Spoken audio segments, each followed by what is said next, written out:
Can peaceful protest really make a difference? Research shows that between 1900 and 2006, campaigns of nonviolent resistance were more than twice as effective as their violent counterparts. Even in oppressive, authoritarian conditions, protesters can tailor their campaigns to succeed. When large, nonviolent groups of people organize concentrated methods like protests, along with dispersed methods like boycotts or strikes, even the most brutal regimes have trouble stifling the resistance indefinitely.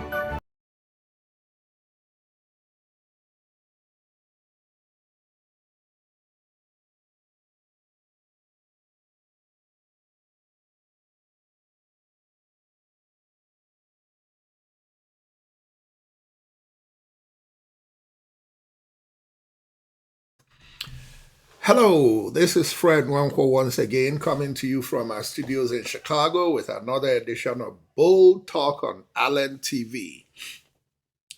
And today, let me start out by kind of summarizing what I'm going to touch on today.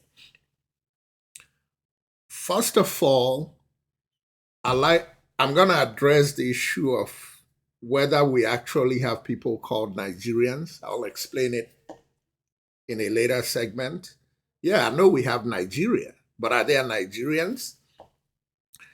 Then I'm going to talk about morality and leadership.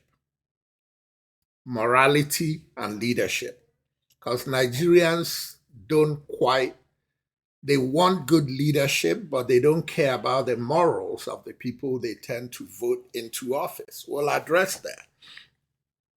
Then we're going to talk about pride in country or lack thereof. When you talk to the average American, even the lowliest among them, there's pride in being American. And we're going to talk about lack thereof as it relates to Nigeria. Then I'm going to play, and on that note of pride in country, I'm going to play you a soundbite.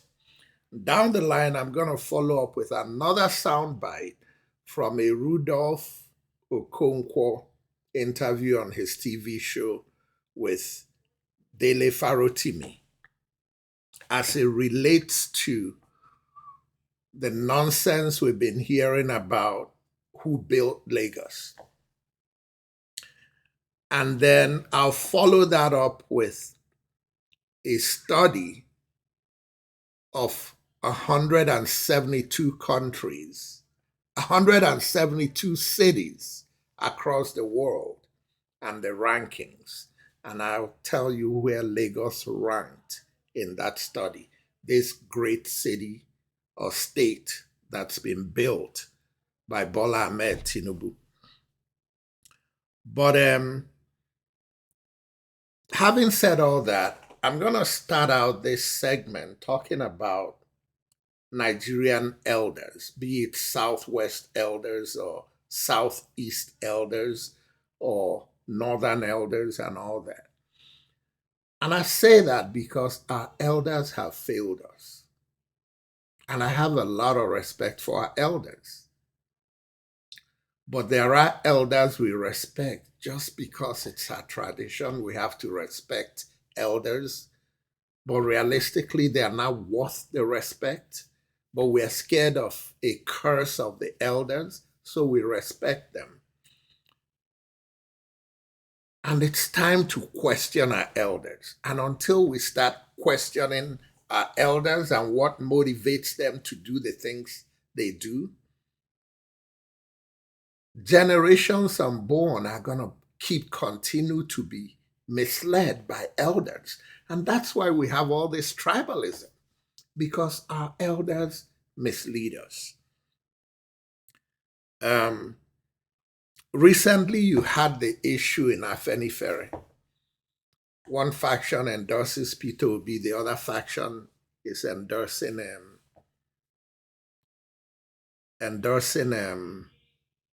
Bola Ahmed Tinubu. There's nothing wrong with that. People have the right to endorse who they want. But whether it's Ohaneze or Arewa Congress or Afenifere, these groups are led by elders, and we expect our elders to make the right decisions when it comes to our regional interest, but also the national interest. Because whether we like it or not, the regions beget from the national. And when the national is screwed up, the regions are equally screwed up. And it's because of that that I ask the question about morals and leadership. And I ask everybody who is going to be voting in this election coming and making your decisions, who would you like your son to grow up and pattern their moral values after? Would you like your sons to grow up with the moral values of Bola Ahmed Tinubu? Or would you like your son to grow up with the moral values of Peter Obi? Or would you like your son to grow up with the moral values of Abubakar Atiku? It's your choice. It's a rhetorical question. You don't have to answer, but I thought I'll throw that food for thought in there just so you could search your soul. And I'm going to lead off here because we're talking about Nigeria and how our youth are living, and anybody who can wants to get a visa and get the hell out of there. I want to play you a soundbite from a young Nigerian lady, young because I'm 65 and she's probably 45, 50, that just got promoted to Brigadier General in the US Army. I want to play you towards the end of her speech where she broke down and cried. She cried for what America has done for her as an immigrant, not even born in America. And I want you to listen to it, and I'll come back and give you my thought on that. Just listen to this. I'm honored to be selected to serve at this level, and I feel fortunate to be serving in my current position at Cadet Command, because I really believe I can contribute here in a meaningful way. I expected to be retired by now. I look at this as extra innings, the bonus round. I'm still honored to serve. And I will leave you with this. When former Secretary Madeleine Albright passed away earlier this year, a former president tweeted a statement I identified with. And although we did not travel identical paths, the sentiment is the same. He relayed one of his favorite stories about her.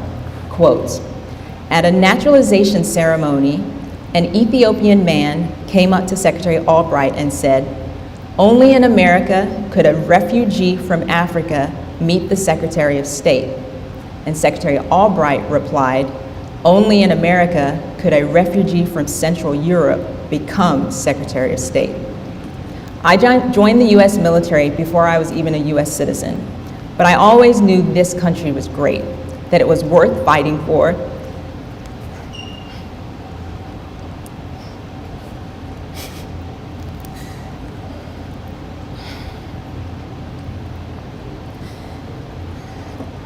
and that it is truly the land of opportunity. I am very proud of my heritage, my ethnic roots, but I am equally as proud to be an American. And to serve in the world's best army. Again, thank you for coming. Leadership excellence, people first, winning matters. Thank you.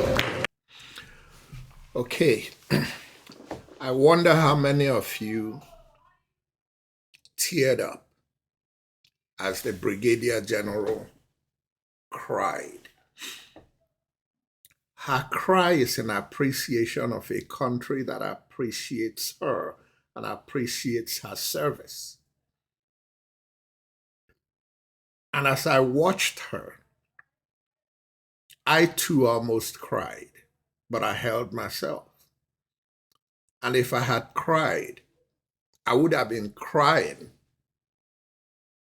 for what my country has robbed from me. I would have been crying about the dreams that I had that Nigeria has shattered. And it's the same cry that our youth are crying, because before their very eyes, they too are getting older and not sure if they can accomplish their dreams because of leaders who don't see anything beyond today and what they can steal.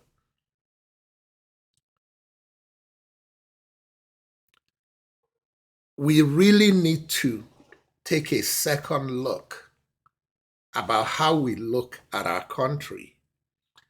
And in doing so, reconsider how we praise our leaders, even the worst of them, simply because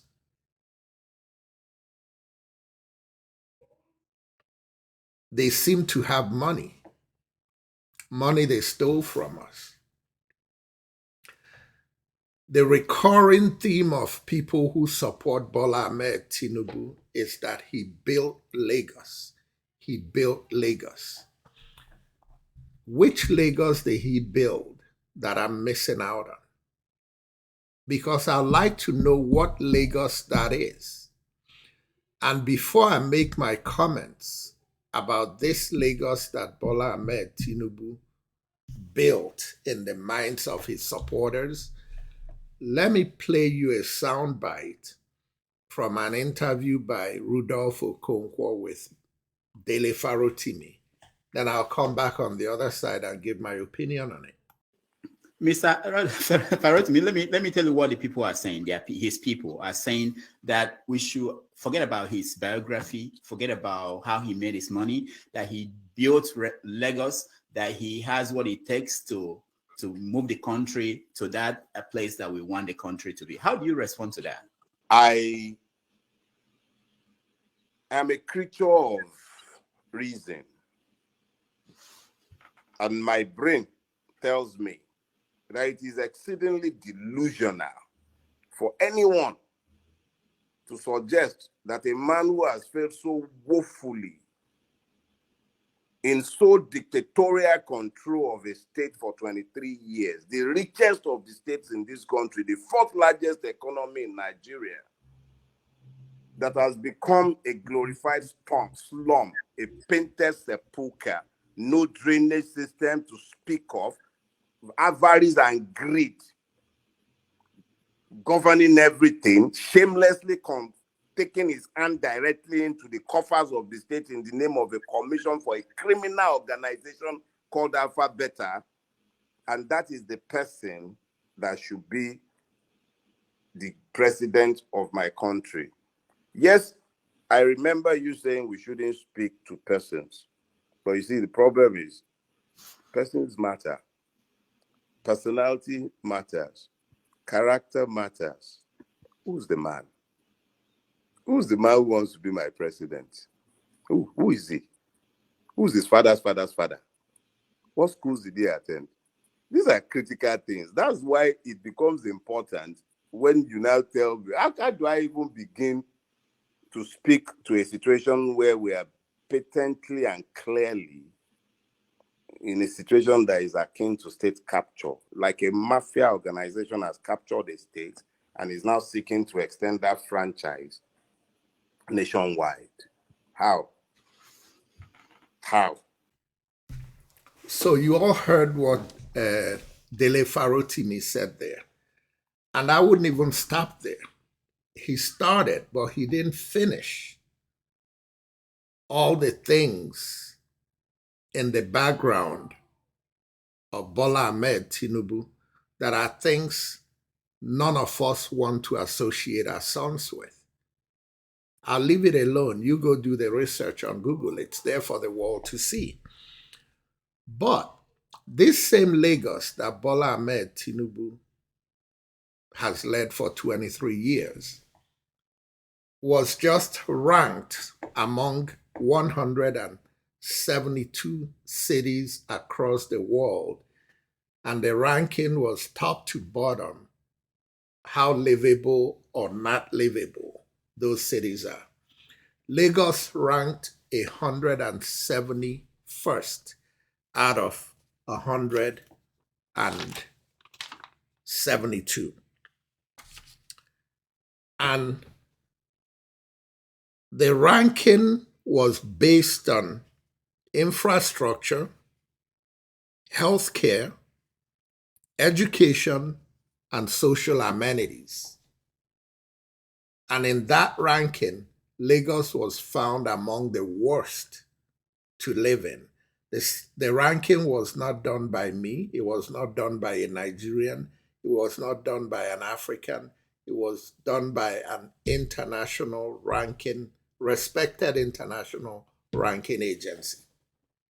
The reason is that Lagos is not Victoria Island and Ikoyi and Lekki and Oniru and Ikeja GRA and the nice parts of Maryland. No, that's not Lagos. Lagos is the whole city. And a majority of people who live in Lagos, upwards of 80%, if not more, live with bad infrastructure, bad health care, bad education system, and bad social amenities. And Bola Tinubu has supervised this for the last 23 years and continues to supervise it. The part of Lagos that I left Nigeria from in 1978 was a nice part of Lagos in Surulere, the Bode Thomas area, Adeniro Ogunsoya, Adelabu, Eric Moore. That whole area was beautiful. It was a pride to live there. After I left Lagos, it kept going down, and during the 8 years of Bola Tinubu from 1999 to 2007, that part of Lagos was a slum.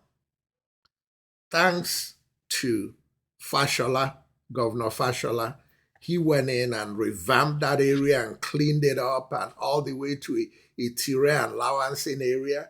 And again, it looks decent, but it's still not what it was in the 70s and early 80s. It's gone down and continues to go down.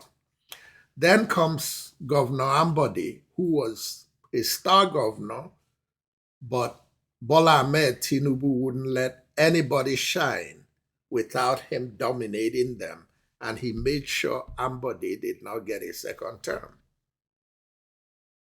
I'm not going to talk about Sanwo-Olu. He's still a work in progress, and I wish him good. I'm not against him, but I am against his principle.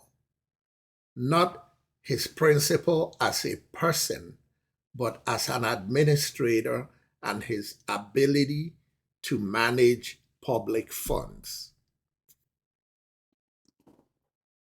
We need to build a Nigeria where there is values in the morality of the people who govern us. And I'll ask the same question I've asked earlier.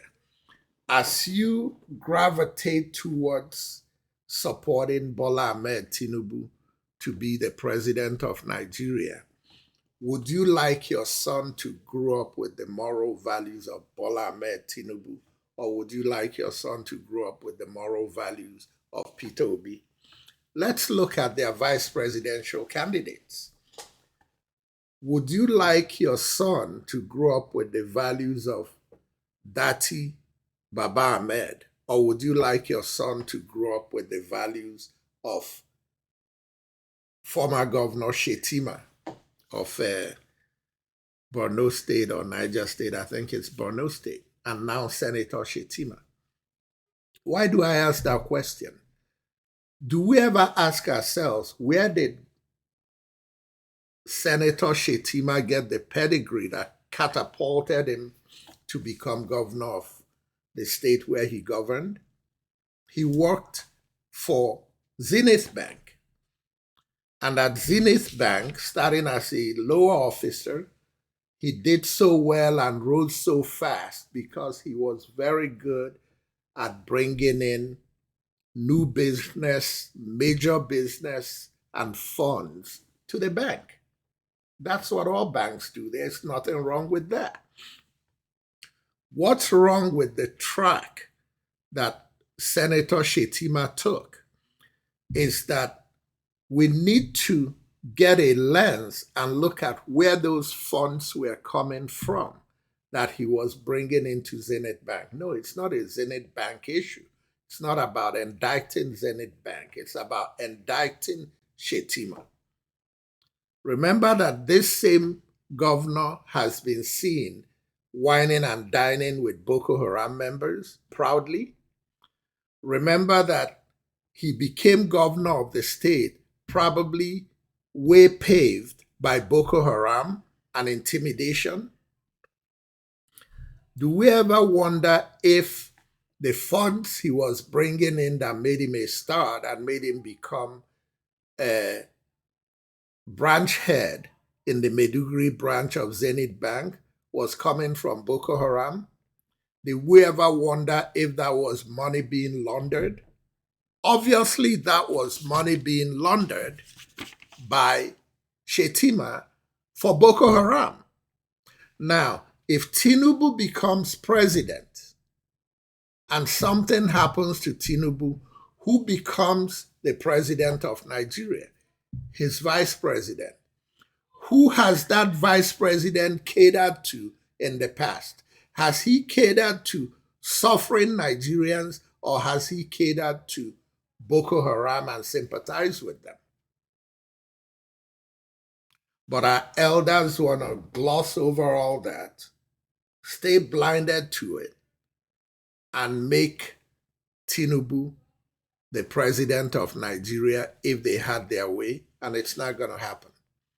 It's not going to happen because we have a youth who is not going to let it happen, and we have a progressive movement in the Southwest, the Southeast, the South-South, the Middle Belt that are not going to let it happen. And yes, APC, quote unquote, won Lagos in 2015 and 2019. But let me bring something to your attention. In 2019, there were 7 million eligible voters in Lagos State, of which 1 million voted. And APC got 700,000 out of the million that voted. The 6 million that voted, do you wonder why they didn't vote? They did not vote because they were intimidated out of the polls by the thugs that were sent by APC to harass and intimidate people who are likely not going to vote for APC. This time around, we have our PVCs. We should go out and vote, and it should be, I hate to say this, fire for fire. If the thugs want to come out and fight, let the voters who have the right also come out as forcefully to make sure they vote. And if the voters come out and vote, out of the 6 million who did not vote the last time, if only 4 million out of those 6 million vote, we know that those are mostly progressive votes in Lagos State, and you know what's going to happen to APC in Lagos State, not to talk about other states. Ladies and gentlemen, it's time for a peaceful, non-violent revolution in Nigeria. And it's time for voters to stand their grounds and not let anybody anywhere in Nigeria intimidate them into staying away from the polls. If we go out and vote in 2023, we're going to vote in new blood, we're going to vote in progressive blood, and we're going to build a Nigeria where we can have our people crying in appreciation of what Nigeria has done to us, as opposed to crying in depression from what Nigeria has stolen from us. Ladies and gentlemen, this is Fred Nwankwo again, coming to you from our studios in Chicago, and I'm going to sign off with this non-violent revolution video for you to watch. Can peaceful protest really make a difference? Research shows that between 1900 and 2006, campaigns of nonviolent resistance were more than twice as effective as their violent counterparts. Even in oppressive, authoritarian conditions, protesters can tailor their campaigns to succeed. When large, nonviolent groups of people organize concentrated methods like protests, along with dispersed methods like boycotts or strikes, even the most brutal regimes have trouble stifling the resistance indefinitely. Because citizens can choose to either show up or sit out to support peaceful campaigns, nonviolence allows all kinds of people to participate in some form. Nonviolence is inclusive across gender, age, race, and class divides, so nonviolent campaigns have been on average 4 times larger than violent campaigns, and lead to a better representation of the people, rather than just those in power. This presents not only a potential numbers advantage, but also a tactical one. Nonviolent campaigns often include women, professionals, religious figures, or civil servants, and reduce the risk of violent crackdowns from security forces. So no matter where you live or who you are, your voice can be heard through nonviolent civil disobedience. And ensuring that all voices are heard, no matter the cause, is the only way to guarantee a truly civil society.